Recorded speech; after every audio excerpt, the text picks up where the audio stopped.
dik sayang.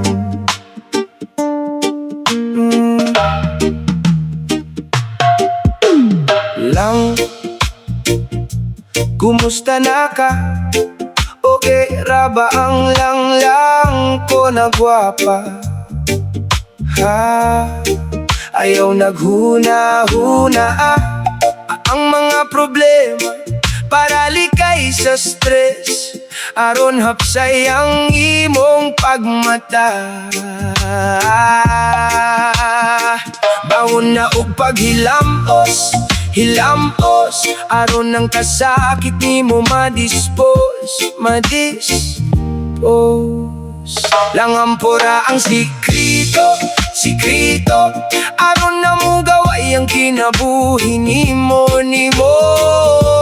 Padayon ugabante, nagauban ang Ginoo. Ikatawara ang sakit nga imong nasinate, kay kana adunay rason.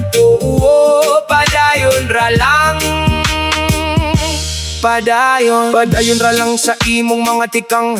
Bisan daghan pa man ang mga problema nga gisagubang mauniti man nga adunay solusyon ug hugot nga pagtuo ug pagampo ang imong buhaton. Kay walay di kayang mahimo sa Ginoo, imposible man sa tawo apan sa Dios walay imposible. Ang tanan kanya kay posible. Mauni pa malandong, yeah. Walay bagyo nga magpundog mo subang jud ang kahayag, ug ikaw lang mo danag.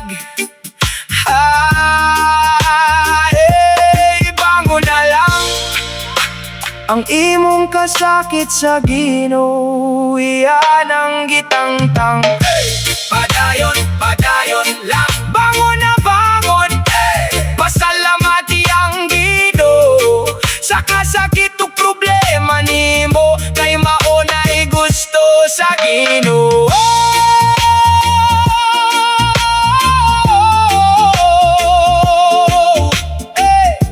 Lang, bisan daghan pa man ang problema, mga kasakit ug kabukaton, ang pulong sa Ginoo nagaingon.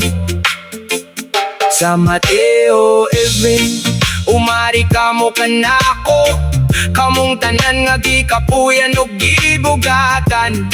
Sa inyong gipasan upapahulayon ko kamo. Amen. God bless.